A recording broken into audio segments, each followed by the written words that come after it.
साथियों नमस्कार, मैं हरिश्चंद्र बर्णवाल इस वीडियो में आप सभी का स्वागत करता हूं।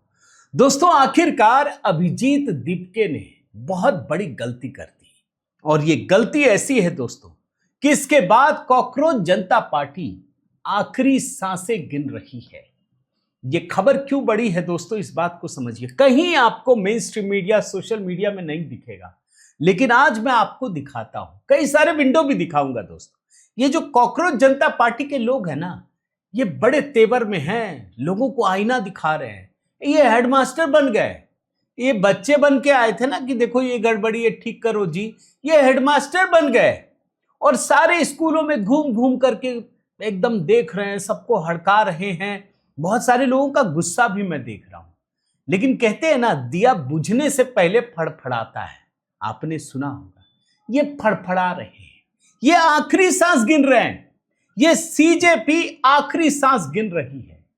और कैसे गृह मंत्री शाह ने इन सबको छठी का दूध याद दिलाया दोस्तों, इसके बारे में पहले भी आपको दिखाया कि सुप्रीम कोर्ट में दिल्ली पुलिस ने क्या कहा है, कैसे बताया है कि ये जो चाहते हैं ना कि कुछ भी गुनाह करके चले जाएंगे, बच जाएंगे, ऐसा होगा नहीं। जो गैर कानूनी काम है उसकी जिम्मेदारी तय की जाएगी। लेकिन आज की कहानी उससे भी बड़ी है दोस्तों। ये कानूनी कार्रवाई की कहानी नहीं है, ये कहानी है कि किस तरीके से कॉकरोच जनता पार्टी बस अब खत्म होने की राह पर है। आखिर क्या है पूरी कहानी, इसी को डिकोड कर रहा हूं। आपसे निवेदन करता हूं दोस्तों, आप जरूर कमेंट कीजिएगा इस समय आप कॉकरोच जनता पार्टी को किस तरीके से देखते हैं, इसकी भूमिका को किस तरीके से समझते हैं, इसका भविष्य किस तरीके से देखते हैं। अपनी राय जरूर लिखिएगा। और हां दोस्तों, सरकार के लिए भी कुछ सुझाव हो तो लिखिएगा, लिखना चाहिए। यह मत समझिएगा कि हम एक यूट्यूब चैनल है तो यहां से कहां तक पहुंचेगी, पहुंचती है दोस्तों। सरकार और सत्ता के प्रतिष्ठान तक भी यहां की बात पहुंचती है। आप सभी को जय सिया राम। इसी अभिवादन के साथ शुरू कीजिएगा दोस्तों। कुछ विंडो पहले दिखाता हूं और सबसे पहले यह दिखाना चाहता हूं कि जो लोग समझते हैं कि अभिजीत दीपके ने नाक में दम कर रखा है, उसका क्या होगा। पहले एक बैकग्राउंडर, ये 4 विंडो क्या है भाई। अभिजीत दीपके को अभी पूरी दुनिया ने भारत का पहला जेनजी बना दिया और यह लिख दिया कि ये जीत गए। जीत तो गए भाई, धर्मेंद्र प्रधान को इस्तीफा देना पड़ा, जीत गए। लेकिन जरा आगे का विंडो देखिए। कन्हैया कुमार भूल तो नहीं गए दोस्तों। आज तो बहुत सारे लोगों को याद भी नहीं होगा कि ठीक है, कांग्रेस का नेता है, कभी चुनाव जीत नहीं पाया, लेकिन ये वो कन्हैया कुमार है दोस्तों जो जेएनयू में बैठ करके एक विद्यार्थी सीधे मोदी जी को चुनौती देता था। और मैं तो न्यूज़ 18 इंडिया में काम करता था दोस्तों। मुझे याद है कि किस तरीके से सारे नेशनल टीवी चैनल इसको दिखाते थे, लाइव दिखाते थे, आधा आधा घंटा का भाषण। और सबको लगता था यार ये सरकार तो अभी जीत के आई, अब तो गई, खत्म कर दिया इन बच्चों ने। कहां है कन्हैया कुमार? कुछ नहीं है, पॉलिटिकल पार्टी के नेता बन गए। अगला देखिए, हार्दिक पटेल। अगर लोग भूल गए हो तो याद दिलाता हूं भाई, 2017 में यह भविष्यवाणी की जाने लगी कि मोदी जी अपने राज्य में गए। यह हार्दिक पटेल ने खत्म कर दिया। इनके साथ और भी लोग थे, ये तो खत्म कर दिया। कहां है हार्दिक पटेल? आखिरकार भारतीय जनता पार्टी में है, ईमानदारी से काम कर रहे हैं। और चौथा नाम मनोज जरांगे। भूल तो नहीं गए? महाराष्ट्र में लगता था इतनी भारी भीड़, अरे महाराष्ट्र में तो भाजपा बचेगी नहीं, वो तो शून्य पे चली जाएगी। क्या हुआ? कहां है मनोज जरांगे? भी सब जनता को पता होता है दोस्तों। और यही हाल अभिजीत दीपके का होगा, ये मैं भविष्यवाणी कर रहा हूं। किसी पार्टी में जाकर के बैठ जाएंगे, कहीं विधायक का चुनाव लड़ेंगे, कुछ करेंगे, बस यही इनकी नियति है। अब अगला देखिए, 6 विंडो। ये विंडो क्यों दिखा रहा हूं दोस्तों, ये समझिए। इसमें खबर है महात्मा गांधी के परपोते तुषार गांधी मिलने पहुंचे हैं अभिजीत दीपके से। भाई दीपके के पास पहुंचे हैं। अब इनके साथ सबसे बड़ी खासियत क्या है, ये महात्मा गांधी के परपोते हैं। इनका एडजेक्टिव यही है। बस इसी गुण के सहारे ये पहुंचे हैं। और क्या किया अभी मैं आगे दिखाऊंगा, लेकिन इनके कुछ विंडो के जरिए इनको डिकोड कर देता हूं। ये वो शख्स हैं महात्मा गांधी के परपोते तुषार गांधी, जो चुनाव में कभी कम्युनिस्ट पार्टी का समर्थन करते। दूसरे विंडो में देखिए, राहुल गांधी की भारत जोड़ो यात्रा में पहुंच जाते हैं, भक्त बन जाते हैं ये उनके। इसके अलावा इनको संघ से बहुत नफरत है, बोलते संघ कैंसर फैला रहा है। अरे भाई, परपोते हो तो गांधी जी ने जो कहा संघ के बारे में वही पढ़ लेते। मैंने तो किताब लिखी है दोस्तों, संघ की अनसुनी कहानियां। मेरा निवेदन है, जो भी व्यक्ति, महाराष्ट्र में बहुत सारे लोगों ने, इनको भेंट कीजिएगा जा करके तुषार गांधी को कि संघ ने कितना बड़ा काम किया और महात्मा गांधी ने क्या कहा है, ये भी है उसमें। हिंदू राष्ट्रवाद, इनसे भी नफरत है तुषार गांधी को, और भारतीयों को धमकी देते नेपाल भाग जाओ। और आखिर में इनको प्रेम किससे है वो भी समझ लीजिए, सीएए आंदोलन से, उससे बहुत प्रेम है। भाई, पाकिस्तान के मुसलमान आने चाहिए, बांग्लादेश के आने चाहिए, अफगानिस्तान, ये बड़ा प्रेमी है इसके। अगला विंडो देखिए, इसको भी मैं आगे डिकोड करूंगा। सीजेपी कैसे आखिरी सांस गिन रही है। सीजेपी ने एक मूवमेंट शुरू किया है दोस्तों, काम तो करना है। झारखंड तो गए नहीं भाई, झारखंड नहीं गए, और पेपर लीक के मुद्दे पर पंजाब भी नहीं गए, लेकिन इन्होंने एक आंदोलन शुरू कर दिया। क्या? स्कूल ठीक करो। बहुत बढ़िया, ताली बजाइए, कुडोज, बहुत बढ़िया अभिजीत दीपके साहब, अच्छा किया। जरा मैं कुछ नई चीज दे देता हूं और ये लोगों तक पहुंचाइएगा जरूर दोस्तों, क्योंकि स्कूल ठीक करो अभियान कहां करेंगे आप, अभी मैं आगे दिखाऊंगा। पहले सिर्फ दिखाता हूं जो गैर भाजपा शासित राज्य है, हिमाचल प्रदेश। 30 मार्च 2026 की खबर है। हिमाचल सरकार ने 4 नए प्राइमरी स्कूल खोले और 776 शैक्षणिक संस्थान बंद कर दिए। 532 स्कूलों का विलय कर दिया। कब जाएंगे अभिजीत दीपके साहब हिमाचल प्रदेश? अगला देखिए, कर्नाटक। ये 3 दिसंबर 2025 की खबर है। 40,000 स्कूल, सरकारी स्कूल होंगे बंद। सिर्फ हेडलाइन पढ़ लीजिए, आपको समझ में आ जाएगा। केपीएस मैग्नेट योजना जिसका विरोध हो रहा है। पंजाब देखिए, यहां 18,000 से अधिक अध्यापकों के पद खाली हैं। क्या पढ़ते होंगे बच्चे? यहां तो अमृतसर में हाई कोर्ट को आदेश देना पड़ा सरकारी स्कूल के लिए, केंद्र को बोलना पड़ा फंड दे दो। और देखिए झारखंड, झारखंड में अभी गए नहीं पेपर लीक वाले मामले में, वहां तो पूरा पेपर क्या सब कुछ उड़ा लिया गया था। नहीं गए, केवल इमोशनल मैसेजेस भेजा, गए नहीं, पता है वहां डंडे पड़ेंगे, इसीलिए बिल्कुल नहीं गए।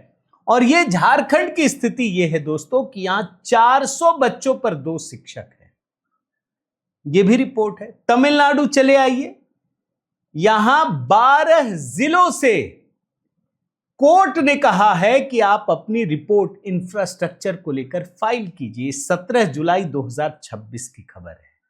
ये देखिए तेलंगाना, 250, यहां सिर्फ आदिलाबाद और निर्मल 2 जगहों पर 250 क्लासरूम अनसेफ घोषित किए गए, कोई नहीं गया।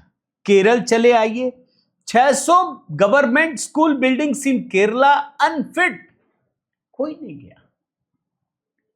अब ये स्कूल चलो अभियान कहां चल रहा है? सिर्फ भाजपा शासित राज्य में।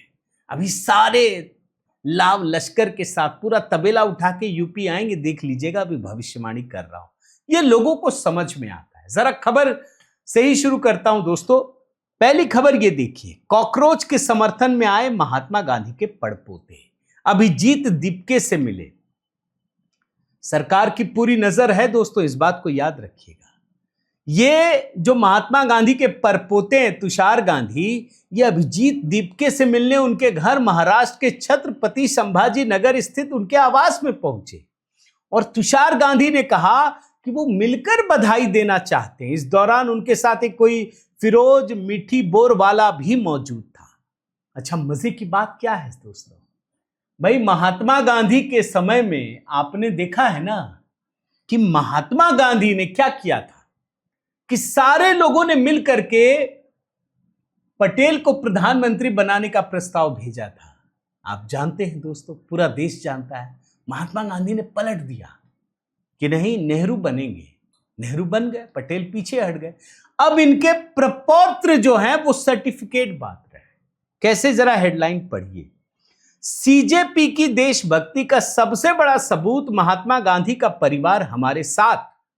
यह प्रमाण पत्र है, ये खुद ही घोषित है। इस आदमी ने अपने बॉस्टन यूनिवर्सिटी का अब तक सर्टिफिकेट नहीं दिखाया है और इसमें बड़े संदेह पैदा हो गए कि ये वहां पढ़ा तो होगा, एडमिशन तो लिया होगा, लेकिन उसको भगा तो नहीं दिया गया।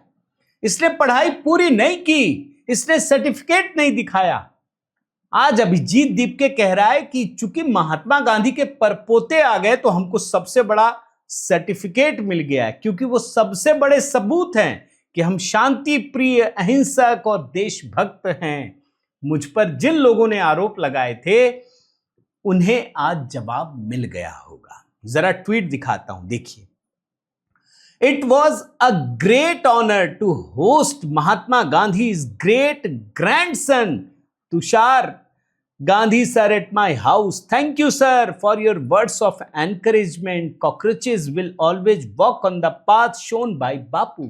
जरा इसका वीडियो भी देखिए ना। ये जो वीडियो है ना दोस्तों, ये दरअसल अभिजीत दीपके ने एक सर्टिफिकेट की तरह पेश किया है।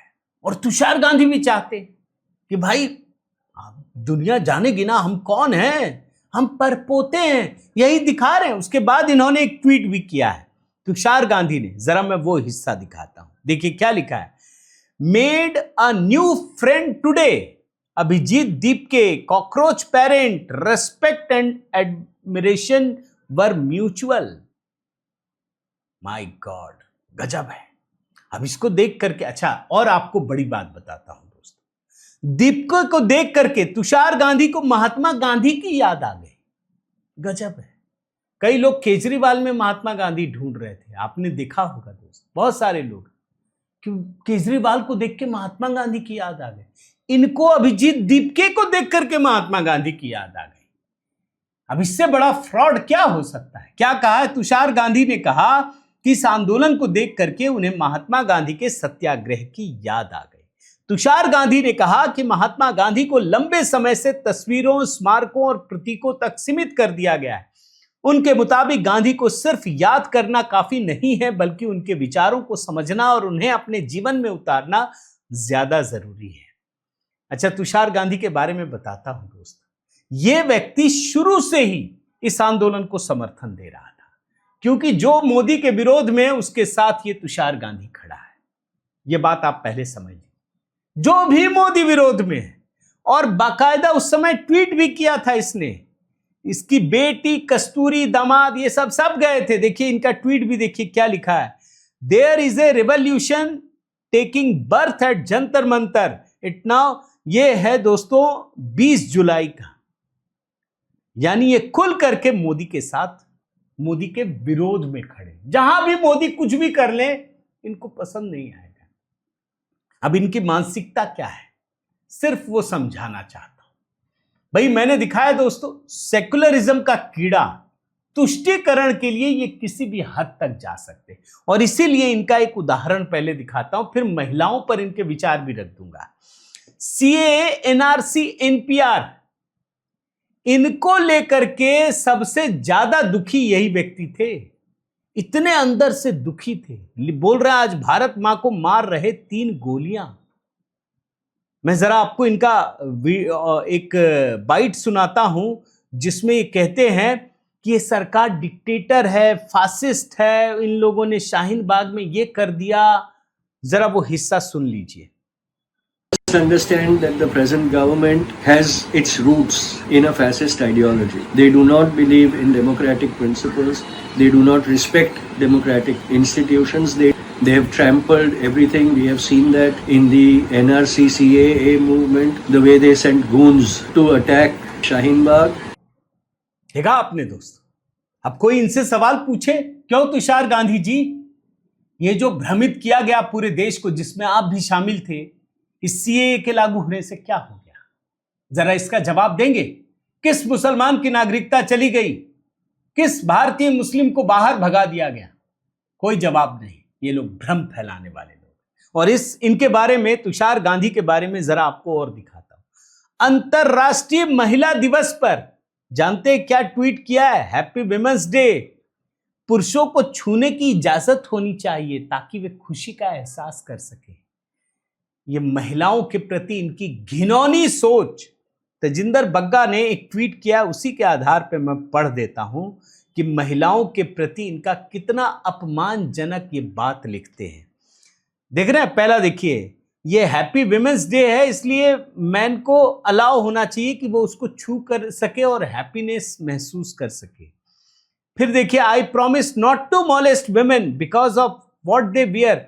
ये भी देखिए, बीच में गाली भी है, मैं पढ़ नहीं सकता। और आखिरी देखिए, I love to watch the women playing at Wimbledon.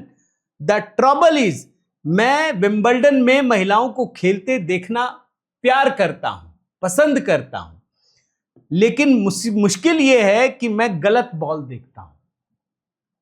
यह आदमी कितना, इसीलिए तजिंदर बग्गा ने लिखा है, छिछोरे तुषार गांधी। ये छिछोरापन है, महिलाओं के प्रति किस तरीके का छिछोरापन है वो आप तुषार गांधी को देख करके समझ सकते हैं। अब जरा मैं इनके स्कूल पर लाता हूं, मैं इसीलिए दिखा रहा हूं, दिया जब बुझता है ना तो फड़फड़ाता कैसे, उल्टी सीधी हरकतें करता है, उल्टे सीधे लोगों से जुड़ता है। भाई ये अभिजीत दीप के जो स्कूल चलो कार्यक्रम चला रहा है, महाराष्ट्र जाके खूब देख रहा है, इधर उधर घूम करके। और ये जो आशुतोष रांका है, ये अभी बंगाल भी गया, ये राजस्थान में भी वही कर रहा है, दोनों। और ये सारे के सारे लोग कहां जा रहे हैं? सिर्फ भाजपा शासित राज्य। और इसीलिए मैंने 8 विंडो दिखाया था दोस्तों आपको, कि भाई जब स्कूल देखना है तो सिर्फ भाजपा के ही राज्य दिखते हैं और कहीं नहीं दिखता तुम्हें। ये दरअसल दोस्तों इसकी पहचान कहां होगी, जो मैं आपको बोल रहा हूं कि आखिरी सांसें गिन रहा है, ये कैसे पता चलेगा? अब ये देखिए, उत्तर प्रदेश की खबर क्या लिखा है? स्कूलों के सोशल ऑडिट पर विवाद, सीजेपी अभियान के खिलाफ बढ़ा विरोध, यूट्यूबरों का प्रवेश प्रतिबंधित। अब आम लोगों ने उठकर खड़ा होना शुरू कर दिया है, जवाब देना शुरू कर दिया है। आइए दिखाइए, फिर आपको दिखाते हैं कि लोग क्या दिखाते हैं आपको। आप हैं कौन, आपकी अथॉरिटी क्या है। और राजस्थान में दोस्तों ये ध्यान रखिए, कई बच्चियों के चेहरे इन लोगों ने उजागर किए, पेरेंट्स गुस्से में हैं। और अब इन लोगों के खिलाफ सरकार ने कार्रवाई की कि बिना इजाजत एंट्री बैन है। ये जो यूट्यूबर हैं, वीडियो बनाते हैं, माहौल बना रहे हैं, रील बना रहे हैं, वो सब अब नहीं होगा। अब वहां एक एक जगह पर कानूनी कार्रवाई होगी, ये समझिए। इसने एक और मुद्दा उठाया है दोस्तों, पीएम केयर्स फंड का, कि इसमें 8,000 से ज्यादा करोड़ रुपए हैं, इसका इस्तेमाल करके स्कूल बना दिए। ये बड़े सयाने लोग हैं। दूसरी बात कहीं नहीं बोलेंगे कि कांग्रेस सरकार इतना, कांग्रेस ने गबन कर लिया, किसी के पास इतना है, वो नहीं बोलेंगे। पीएम केयर्स, क्योंकि सीधा मोदी को टारगेट करना है, इन्होंने पीएम केयर्स फंड, पता है कि ये इमरजेंसी के लिए बनाया गया। और क्यों बनाया गया आप देखिए। पहले दोस्तों प्रधानमंत्री राष्ट्रीय राहत कोष बना हुआ था, 2 विंडो में दिखा रहा हूं। ये पीएम केयर्स फंड 2020 में कोरोना महासंकट के समय बनाया गया। और क्यों बनाया गया, इसकी कहानी उस समय दिखाई थी मैंने दोस्तों। भाई जो प्रधानमंत्री राष्ट्रीय राहत कोष है, ये नेहरू ने बनाया था, और उसमें नियम था कि कांग्रेस का अध्यक्ष भी उसकी कमेटी में होगा, भले कांग्रेस खत्म हो जाए, बाकी दुनिया की कोई पार्टी का अध्यक्ष नहीं होगा, यानी उसकी नजर होगी। और वो बदलता रहा।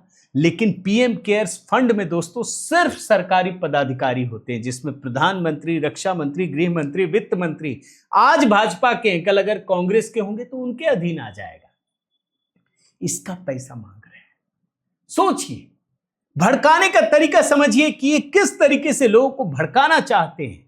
अभी ये कुछ भी बोल सकते हैं, जबकि सच्चाई ये है कि जिस प्रधानमंत्री राष्ट्रीय राहत कोष में कांग्रेस पार्टी भी शुरू से रही है, उसमें भी तो सैकड़ों करोड़ हैं। कभी बोला, कभी भी बोला हो तो बताइए। ये नहीं बोला, ये बोलेंगे भी नहीं। जैसे झारखंड नहीं गए, दिल्ली में किया, केरल नहीं गए, राजस्थान में गए, पंजाब नहीं गए, मध्य प्रदेश चले गए, वैसे ही इनका काम यहां भी चल रहा है दोस्तों। लेकिन आपको आखिर में एक चीज और बताता हूं भाई, नेशनल हेराल्ड, इसमें 5,000 करोड़ रुपए का घपला है जो ईडी ने कहा, जो भाजपा आरोप लगाती है। ये पूछेंगे नहीं कि ये जो घपले वाला पैसा है वही दे दो यार, इसमें कितने स्कूल खुल जाएंगे, कम से कम 1,000 स्कूल तो खुल जाएंगे, 500-500 करोड़ रुपया भी लगेगा तो आप सोचिए ना, या 100-100, 50-50 करोड़ भी लगेगा तो कितना खुल जाएगा, आप सोचिए ना। ये नहीं मांगे, ये मांग ही नहीं सकते क्योंकि इनकी नीयत खराब है। और इसीलिए मैंने कहा दोस्तों, ये जो एक एक करके चीजें आ रही है ना सामने, वो दरअसल इनका उद्घाटन कर रहे हैं कि इनकी नीयत भी खराब है, इनका काम भी खराब है। ये बात आप समझिएगा। उम्मीद करता हूं दोस्तों ये वीडियो आपको जरूर पसंद आया होगा। और जिन लोगों को ये लगता है, मैंने क्यों कहा ये आपको बता दूं, जिन लोगों को लगता है कि इनके तेवर बहुत बढ़ गए, वो दरअसल तेवर नहीं बढ़े, वो बुझने से पहले फड़फड़ाने की स्थिति है। भाई कोई व्यक्ति, कोई मूवमेंट, कोई आंदोलन, कोई पार्टी बढ़ रही है या खत्म हो गई, ये पता कैसे चलेगा? ये चुनाव से पता चलेगा। लोकतंत्र है। और इसीलिए उत्तर प्रदेश चुनाव और बाकी चुनावों का इंतजार कीजिए, ये मटिया मेट हो जाएंगे। उसी की बानगी आपको दिखा रहा हूं। आपके कमेंट की प्रतीक्षा रहेगी दोस्तों। जरूर लाइक कीजिएगा, शेयर कीजिएगा। अगर आपने चैनल सब्सक्राइब नहीं किया है दोस्तों, जरूर कीजिएगा। HB शॉर्ट्स में भी लगातार कहानियां दिखा रहा हूं दोस्तों, बहुत संक्षिप्त में देखिएगा, बताइएगा कैसा लगा। बहुत बहुत धन्यवाद। जय सिया राम।